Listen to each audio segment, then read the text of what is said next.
캄보디아의 수도인 푸놈펜 인근에요. 칸달주라는 칸달주 한 마을 공사 현장에서 여성 시신 한 구가 발견이 됩니다. 세상에. 이 시신은 붉은 천에 쌓인 채 물 웅덩이에 버려진 상태였는데요.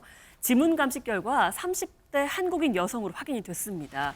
이 여성은 상당히 유명한 여성이었습니다. SNS 팔로워만 25만 명에 달하고요. 유명 인터넷 방송 진행자였던 것으로 확인이 됐습니다. 아니 그렇게 유명한 여성이 해외에 나갔을 때는 글쎄요. 최정화 기자님 뭐 지인들보다 갈 수 있고 할 텐데 어쩌다 이런 변을 당한 거예요, 세상에. 네, 일단 이 여성 같은 경우에는 인터넷에서 정말로 유명한 여성이었습니다. 인터넷 방송에서 BJ로 활동하던 30대 여성이었는데요. 제가 찾아보니까 밀양시 인구가 한 10만 정도 되고요. 통영시 인구가 12만 정도가 되더라고요. 그런데 이 여성의 방송 구독자 수가 무려 16만 명이고요. SNS 팔로워 수는 이 두 시의 인구를 합친 것보다 훨씬 많습니다. 무려 25만 명의 이 팔로워가 있어요. 그 정도로 아주 유명한 이 BJ이자 인플루언서로 이 삶을 살아왔습니다. 네. 그런데 지난 3월에요. 자신의 SNS에 나는 BJ의 삶을 이제 청산을 했다. 당분간 일반인으로 사려고 한다. 일반인의 새 삶을 열심히 살겠다라는 글을 올린 후에 실제로 활동을 중단했습니다. 그래요? 그리고 이번 달 초에 지인과 함께 이렇게 캄보디아로 여행을 갔다가 변을 당하게 된 겁니다. 어머 세상에 혼자 간 것도 아니었어요. 그런데 그러면 낯선 이국 땅 캄보디아에서 박성배 변호사님 대체 이 여성에게 무슨 끔찍한 일이 벌어진 겁니까 그러면? 정확한 사인은 아직까지 밝혀지지 않았습니다. 다만 캄보디아 수사당국 이 중국인 30대 부부를 시신 유기 혐의로 체포했는데 이 중국인 30대 부부는 현지에서 병원을 운영하고 있습니다. 저 사람들이에요? 허허. 그렇습니다. 이 부부의 진술에 따르면 30대 여성이 지난 4일 자신들이 운영하는 병원에 와서 주사를 맞은 뒤에 갑자기 발작 증세를 보이다 숨졌다고 진술하고 있습니다. 일단 경찰은 이 부부가 시신을 천에 감싼 뒤에 자동차에 싣고 내다 버린 것으로 보고 있는데 시신 유기 외에도 다른 혐의에 대한 수사도 이어나갈 것으로 예상됩니다.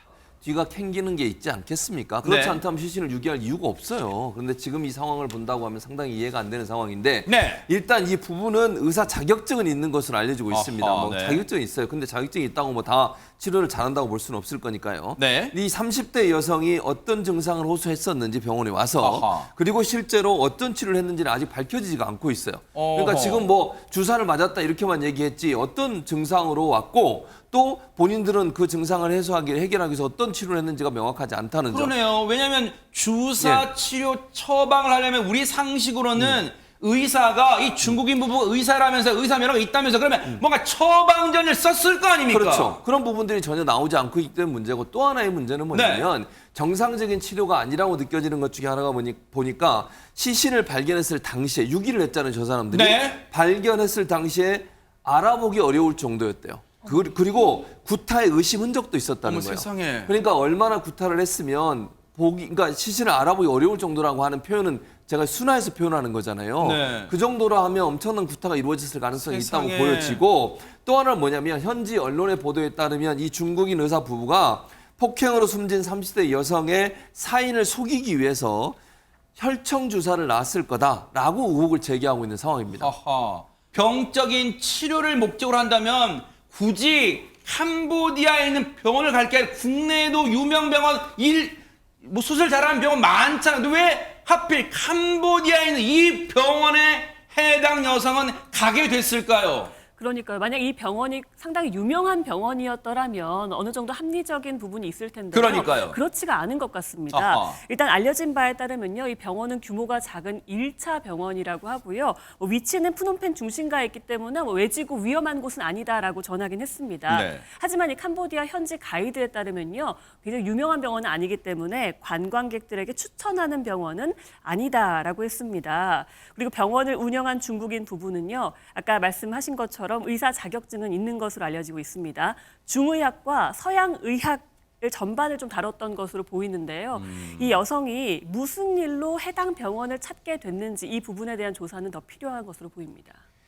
예, 지인과 같기 때문에 우리 같으면 현지 한국 대사관이라든가 현지 경찰한테 즉시 신고를 했을 것으로 추정되지만 그러니까요. 그렇지 않았다고 합니다. 어머? 왜냐하면 그 같이 동행했던 지인은 30대 여성이 병원에 갔다 올게라고 얘기를 했기 때문에 병원에서 뭔가 치료를 받고 있어서 그랬겠지 하고 아무런 조치를 취하지 않은 겁니다. 네. 그래서 캄보디아 경찰도 네. 시신을 보고서는 처음에는 중국인인 줄 알았답니다. 빨간 이게 헝겊으로 치워져 있으니까는요. 세상에. 소지품을 보고 나서야 아 중국인이 아니네라고 해서 나중에 그것을 한국 대사관에 채취한 지문을 보내고 나서야 30대 여성의 신분을 확인할 수 있었다고 합니다. 네. 근데 이렇게 유명한 뭐 인터넷 방송 VJ건 뭔간에 최근에 해외에 가서 너무나 이렇게 허무한 죽음을 맞는 한국인들이 많습니다. 서세원 어머. 씨도 마찬가지고요. 세상에. 그래서 정말 건강 문제는 어느 나라가 문제가 아니라 정말 조심하셔야 될 것 같습니다. 그런데 여기까지 듣고도 미심쩍어요. 물론 자초지종을 따져봐야겠지만 이 대목도 쉽게 이해는 안 돼요. 보세요. 지인의 말을 곧대로 믿는다 쳐요. 보세요. 지인은 지난 4일날 해당 여성이 병원에 치료받으러 나갔다 올게 한다고 나갔다는 거예요. 그렇게 진술하고 있는데 보세요. 시신이 발견된 6일이에요. 그러면 박성배 변호사님 최소한 만 하루 이상의 시간이 흘렀잖아요. 아니 해외에 있는 뭐 여행차 갔는데 지인이 자기가 같이 있던 지인이 안 들어오는데 하루가 지나도 안 들어오는데 이걸 뒤늦게 이 대목도 어떻게 봐야 될까요? 신고를 하는 것이 상식으로 보이고 하지 못했다면 납득할 만한 이유가 있는지도 조사가 필요해 보입니다. 그렇지 못하다면 수사도 어느 정도 진행되어야 할 것으로 보이는데 이 사건에서는 무엇보다도 부검을 통해서 사인과 그 시기를 밝혀내는 게 급선무로 보입니다. 이 사인이 의료 과실인지 구타인지, 만약 사인이 구타라면 병원에 오기 전에 구타가 이루어졌는지, 병원에서 구타가 이루어졌는지, 사망 이후에 시신을 훼손한 상황인지를 분석할 필요가 있습니다.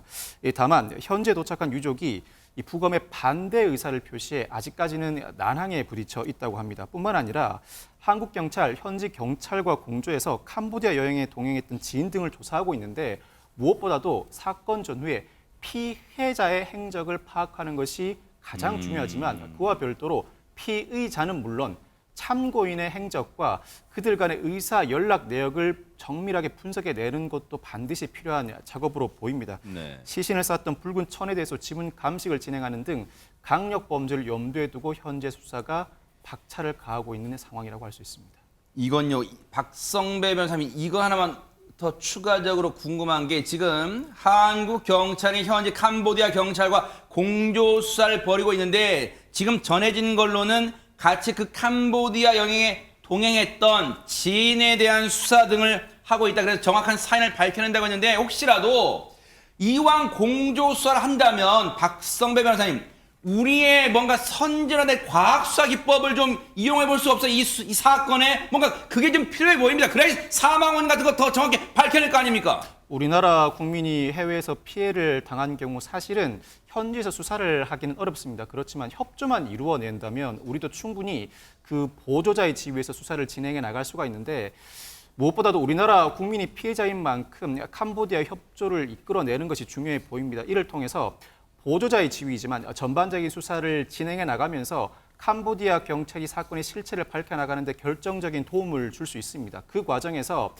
영사가 충분한 조력을 해야 할 뿐만 아니라 우리 경찰이 현재 급하되 관련 수사를 적극적으로 진행하는 방식도 고려해 볼 필요가 있고 검거 외에도 사인 규명과 시기 그리고 각 인물들 간의 관계는 우리나라 경찰이 아무래도 상당히 세계적으로 발전돼 있는 기술 수준을 보유하고 있습니다. 이를 통해서 캄보디아 경찰과 공조 형태로 즉 캄보디아 경찰의 주권을 침해하지 않는 범위 내에서 실질적으로 우리나라 경찰이 수사를 진행해내는 방안, 이는 외교적인 해법으로 충분히 끌어낼 수 있는 방안이라고 생각합니다.